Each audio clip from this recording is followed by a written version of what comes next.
Bati ko after ng caller. May caller tayo? Si Meng ng Caloocan. Hello, Meng! Hello, Papa Jack. Ay, magandang gabi po. Good evening po. Ma'am, nakabati na ba kayo sa, nakabati na po ba kayo sa mahal na buwan? Po? Nakabati na po ba kayo sa mahal na buwan? The last time yata was 1942? Nakita niyo po yung buwan ngayon, ma'am?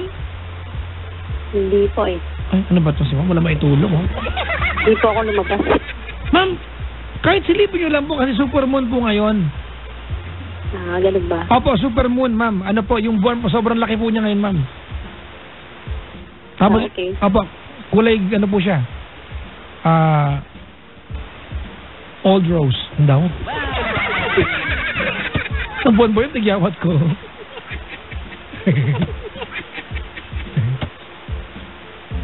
Si Meng ay 49?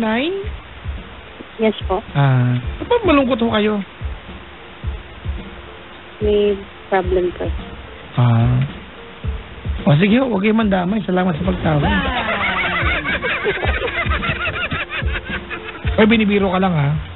Okay lang po. Malungkot pa rin yan, eh. Ma'am. Yes po. Pera ho ba yan? Puso. Puso. Kaya ko yan. Pag pera, pasa ko dyan. Next! Yes. Sige ma'am, kwento na po. Ano pong ginagawa sa buhay ni Meng? Babysitter po. Babysitter. Bakit ba ang tawag yung babysitter? Paano pag yung bata tumayo? Para pag-alaga ng baby. Pag yung bata tumayo, eh di baby standard ka na. Diyos. Anong oras na ba? 10:41, bakit joke? Oh yes, business.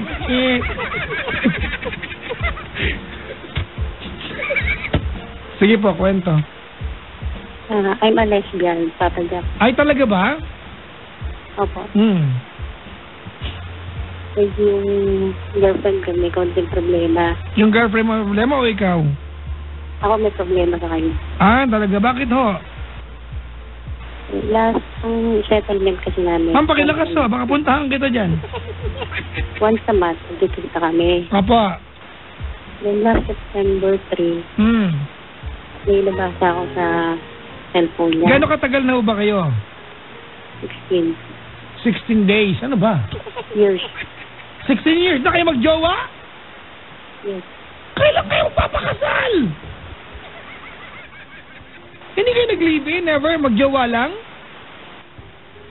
Yes, Papa Jack. Ang totoo, may forever. Hindi lang sa EDSA kahit sa Caloocan, ha? Ang tagal nyo na. Okay. Ano nabasa mo sa kanya last week? Nabasa ko sa cellphone niya. Pinex na yung friend niya from Marinduque. Sinasabi niya doon na handa na siyang tumanggap ng manlilito. Hello? Sige po, nakikinig po ako. And then, nabasa ko yun. Tinanong ko siya kung anong ibig sabihin nun. Sabi niya, tingnan mo yung page na July 24. Ano po? Ano ma'am? Sorry, ha? Ang page ng message niya is July 24. Okay. Tapos, sabi ko, ano ibig sabihin nito? Yun ang sagot niya. Dahil mo July 24 yan. Kasi 2 weeks kaming walang communication gap. Hindi ko sinasagot yung mga text niya. Kumbaga, sa problema ako. Kumbaga, hindi muna ako nakapag-communicate sa kanya. And then, in September 2, nagkita kami. Yun, nabasa ko, sabi niya, andito ka na, huwag mo nang pansinin yan text ko. Sabi niya gano'n. Tapos po, sunod-sunod, ang sunod, bali, nagka-doubt na po ako nung nabasa ko yun. Kasi ang trust ko po sa kanya is 200%, hindi lang 100%. Uy, pauso ka, walang ganon. Pero nung nabasa ko yun, parang nagkaroon po ako ng doubt. 200%?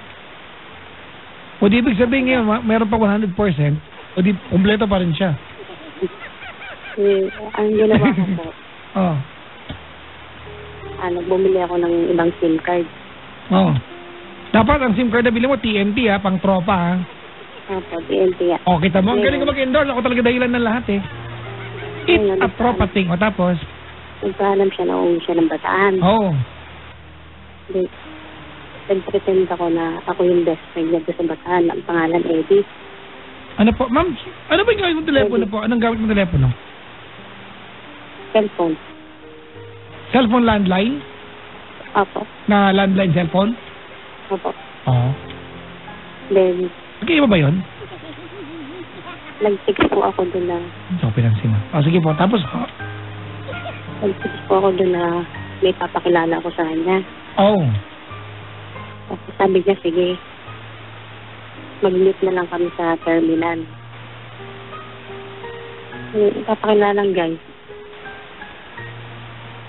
Kumbaga, ang dating sa akin, matanggap pa rin siya ng panliligaw. Hello? Sige lang ho. Matanggap pa rin siya. Kumbaga, testing ko lang sa kanya yun. Tapos, ilang beses akong, kunwari ako sa edit. Ilang beses siyang select sa kung okay sa kanya na may papakilala ako sa kanyang guys. Ang sagot niya, okay. May naka 2 points na. And then, 2 points. Nung pangatlo po, yung sa Facebook. Kasi, dati akong ginapagawa niya ng Facebook niya. Okay. Ngayon, nagbago siya ng account. Nagbago na rin siya ng password. Opo. Yun ang pinag-aawayan namin ngayon. I never hanggang sa talagang totally na-apektuhan na ako. Hindi na ako nakakatulog, hindi na ako nakakain. So, which na talagang baksak na yung katawan ko. Nakaiisip at gano'n.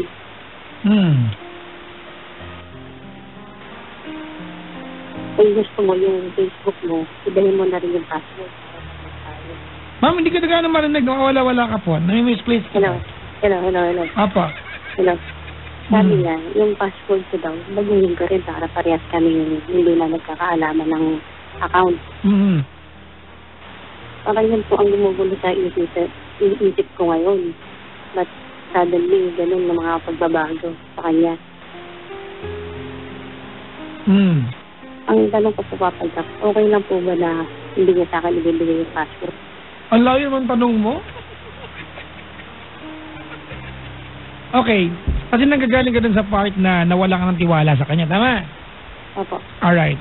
Nung nahuli mo siya, na meron siyang ibang ka-text and she was cheating on you, that's basically cheating on you, ate.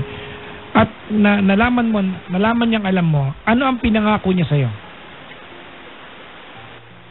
Ang sabi niya sa akin, may usapan kasi kanila kami magsasama hanggang pagtanda. Hindi. Ang tinatanong ko, ano yung pinangako niya sa'yo? Wala po siyang binangako. Ang sinabi niya lang sa akin, nabasa ko yun. Pagpapasinin kasi andito na tayong dalawa. Sana tayo ulit. Ma'am, hindi kita gaano maintindihan. Sorry ha. Can you please speak louder? Okay. Ang sagot niya doon, huwag mo na pansinin yung text ko. Kasi andito ka na ulit.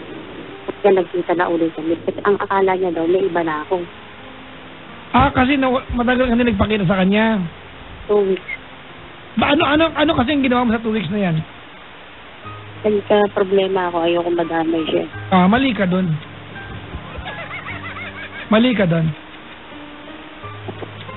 Ikaw mas malaking kasalanan sa kanya. Ano problema mo? Paliwanag mo nga sa akin. Why do you have to disappear? Especially sa radyo. Ano? Hindi kita maintindihan. Ano yan? Masyadong sa pamilya po. Come on. Don't be unfair. Kung matino kang partner, and if you give value to your partner, if you are going through a family problem, the first person you run to is your partner. Ang mga taong nagdahilan ng family problem at lumayo sa jowa ay mga nangangaliwa. Huwag mo ko lokohin. Kahit kailan po, hindi ko iwas. Well, you cannot explain. Bakit kailangan mag-disappear ka? Hindi ba pag may family problem ka? Look, you've been together for 16 years. Huwag mo akong mapaniwalaan na sa loob ng 16 na taon, hindi ka nagka-family problem. So, in the past 16 years, this is the first time that you are having a family problem and you chose to disappear for 2 weeks? Look, mali yung ginawa niya. Di ba? Na nakipag-text siya sa iba. But ano nga sabi mo sa kanya? Sinabi niya sa'yo, nawala ka ng 2 linggo, kala ko wala tayo. She reacted sa'yo. Stupid or not, ikaw pinag-umpisahan nito. Ang pangit ng linya mo, kamukha ko, ang pangit. Wala. Hello. Hello ka din. Tell me about the family problem. How serious was that? Para mawala ka ng 2 linggo.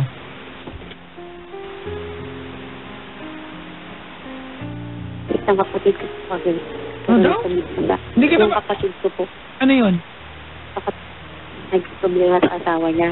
Okay, anong kinalaman? Bakit mo kailangan layuan yung girlfriend mo?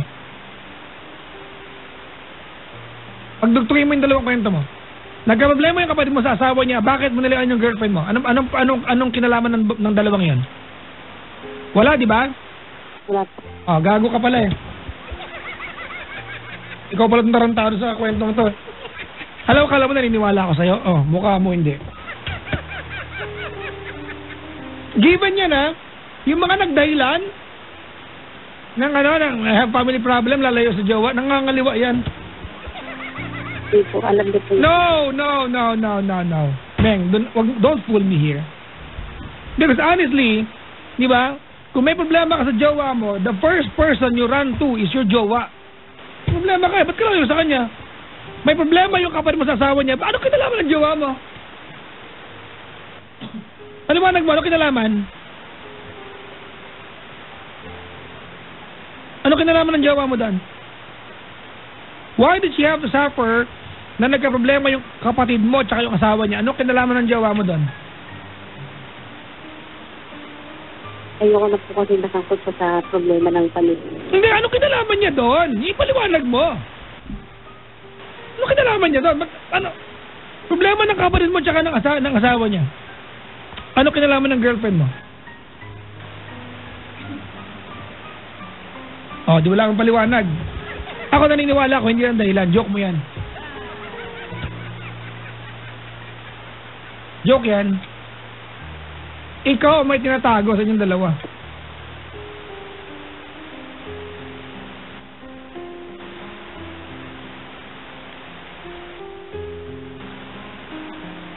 Ano yun? Hello? Hello, Papa. Aliwanag mo sa akin, anong kinalaman ng problema ng kapatid mo tsaka ng asawa niya sa girlfriend mo? Wala po, ayoko lang po kasi sabihin ngayon. Hello, hindi kita marinig. Marap ka ng signal. Nasa ka ba ngayon? Nasa? Caloocan. Caloocan. Pumunta ka muna ng monumento. Malakas signal doon. Bakit makasangkot yung girlfriend mo sa problema ng kapatid mo tsaka ng asawa niya? Paano makasangkot? Sa anong paraan naging kasangkot-sangkot? Hindi po kasi ang usapan namin ng hanggat maaari, huwag ako makikialam sa problema ng kapatid ko. So, you just disappear? You think that's reasonable? And you think you are believable? Ito to lang, Brad. Meng? You look like you are lying to me rather than you went through a problem.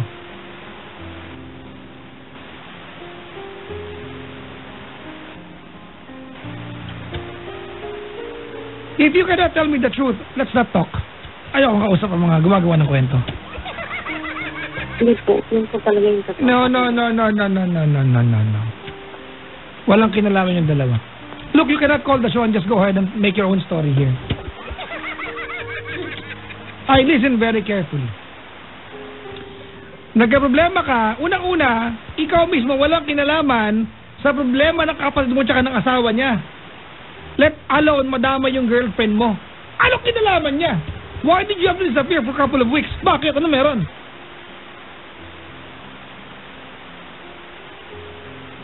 Hello, Papa Jack. Hello po, ano po yun?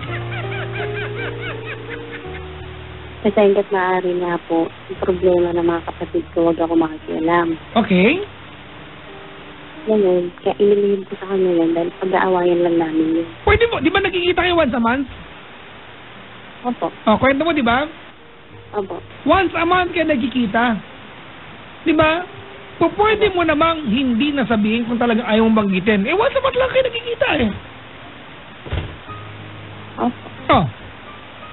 So, anong kinalaman na mag-disappear ka ng 2 weeks doon sa pagiging magjowa ninyo. Hindi kasi magkadugtong. Para ang dating kasi, papaliwanag ko sa'yo kung gaano kadetach yung kwento ha. Para ang dating, Brad, nag-ulang kami sinigang ulan sa Quezon City. Ganun ka walang katuturan.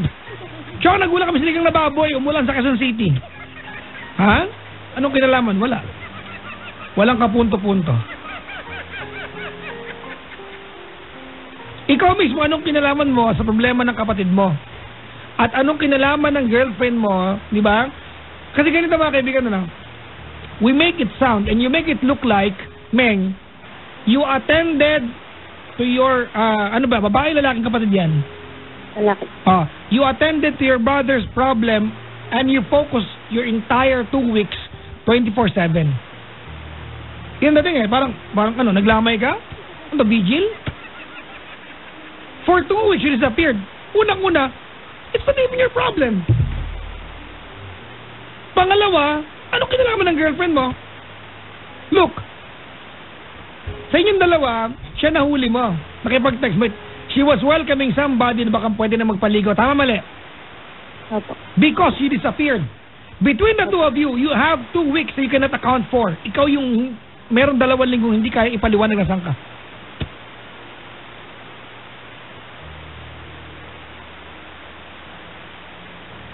Kapag po yun ito ang nangyari. Ay, naku.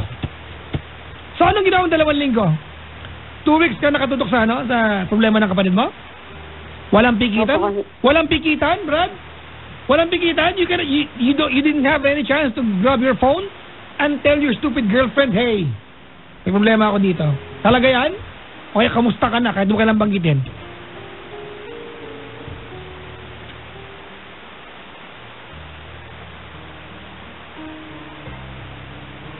Papa Jack, masyado po kasing seryoso yung problema ng kapatid ko. Hindi kita maintindihan. Seryoso yung? Naging problema. Sige. Seryoso. Anong kinalaman ng girlfriend mo doon? Ito na nga po nasabi sa kanya. And ang usapan namin, huwag ako makikilat ng mga problema. No. Meng? Yes. You look like you're lying to me. If you cannot tell me a better version of your story, I will not give you anything from you. Sorry. Okay, Papa Jack. I will tell you the whole story. Hindi kita maintindihan, ate. Pahag nga ako, pahag. Haga kita. Hello. Pwede ba akong ihag? Meng! Po. Mayakap! Mahigpit, di ka ba kahinga? I'm telling you, Meng, di ba? Po. Okay, kung ayaw mo sabihin sa yung problema ng kapatid mo, that's your prerogative, ate. Pero, okay? Kung masama ang loob mo sa girlfriend mo na nakipag-textmate sa iba kasi nawala ka ng 2 linggo. Mali yung ginawa niya. But she reacted, di ba, sa iyong disappearance. Opo. If she will need to ask for your forgiveness, then you have to do the same para sa kanya. Kailangan mo rin humingi ng tawad sa kanya. Bakit? Nawala ka ng 2 linggo at wag mo papaniwalain na kaya ka nawala ay dahil may problema ang kapatid mo. Walang kinalaman yung girlfriend mo doon. Niloloko mo siya.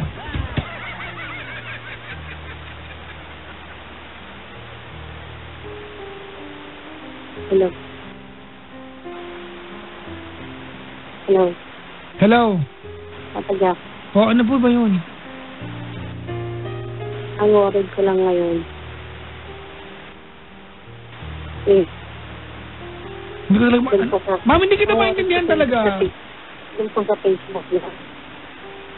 Yung password? Opo. Hindi mo karapatan yan. Mga kaibigan, ang password ng cellphone at Facebook ay hindi nyo karapatang kunin sa jowa ninyo. Yan ay pribilehyo. You can take it against the person but you have no right to demand na ibigay sa'yo. That is not your property. Di so maloob mo, kanya yan eh. You don't have the right to ask for the password. That is her property. Diba? Hindi na may jowa kayo, karapatan nyo kunin yung mga passwords ng mga jowa ninyo. That is not your, that is not yours. May mga magjowa talaga na open naman. O di sige, magtinginan tayo. Diba? Magtinginan tayo ng Hoy, ano ba yan? Bili mo. Ang dilim naman nung sayo. Ba't sayo ka na? May chicken skin ka na. Papa Jack. Hello. Hello. So, ano po yan, ma'am? Bali, umamid po siya sa akin na may ano siya, kadyat. Yun po yung inaalala ko na Hindi kita marinig talaga, nahihirapan ako. Yun po ang worried ko, baka yun ang simula na mawawala na siya sa akin. Well, hindi ko alam paano ano. It either galit ka na niloloko ka niya o nag-aalala ka baka iwanan ka niya, so don't disappear again. Brad, Meng, Oh. if she is doing this right now, maliwanag sa kwento mo, she reacted, di ba, with your disappearance. So, don't do it again. Be visible sa buhay niya. Extra effort. Opo. Pero, again, hindi ako naniniwala sa'yo sa 2 linggo na wala ka. Sorry, ate. Real talk lang, ha? Huwag ka magalit sa akin. Hindi, okay lang po. Kahit magalit ka, wala mo akong pakialam eh. Totoo lang sinasabi ko. Opo. 2 linggo? Paano mo paliwag si jowa mo yun? Nawala. Kasi ako 2 linggo kasi may problema yung kapatid ko eh. Tsaka yung kapitbahay namin kasi nag-away mag-asawa eh. Kaya hindi kita tinext. Wala talagang kinalaman, Diyos ko. Mag-sorry ka, ligawan mo ulit girlfriend mo. And don't do it again. Alright? Opo. Sige na. Anong mensahe mo kung nakikinig siya ngayon?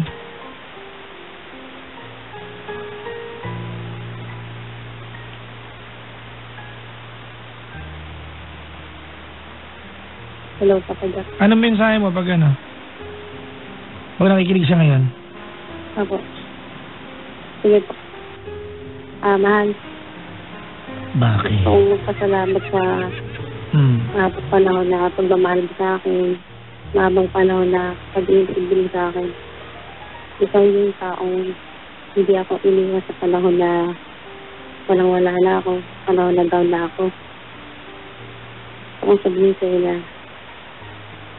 ikaw yung ginagawagutan ko ng inspirasyon. Ayokong mawala ka sa akin. Wala nang saysay ang buhay kung mawawala ko. 16 years, almost 40% ng buhay natin na invest na natin sa relasyon natin. Sana huwag mong hayaan na siyain ng iba. Ayokong makaka sa iba. Marami na tayo pinagdaanan, marami nang hirap. Gusto kong ibalik ulit yung tiwala mo sa akin. Yung tiwala ko sa'yo, magsimula ulit tayo.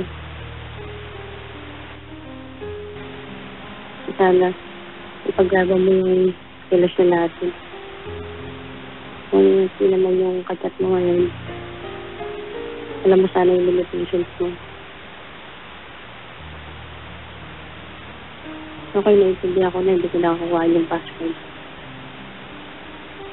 Hindi mo pwedeng puwersahin niyan. Ang gawin mo, bigyan mo siya ng dahilan para kusang ibigay sa'yo yung password.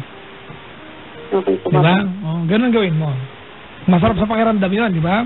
Kasi pag pinilit mo muna yung password, wala kayong magagawin, hindi bantayan, baka may ginagawa, ikaw bilang tao, hindi ka rin matatahimik. Opo. Diba? Pero paliwanag mo sa kanya sa 2 linggo. Kaya hindi ka talaga panipaniwalan na alibay mo talaga. Okay po. Hindi ko naintindihan talaga yung you disappeared for 2 weeks and your reason was that your brother was having a problem with his wife. That's ludicrous. Uy, sosyal. Anong kahulugan ng ludicrous? Hindi ko alam. Ludicrous. Kaya makulit. Hindi ko alam. Salamat sa pagtawag, ate. Okay, salamat. Good luck sa inyo. Kumusta mo ako sa jowa mo, ha? Abo. Sige. Bye-bye, Meng. Bye-bye po. Ayan. Si Meng, mga kaibigan. Thank you.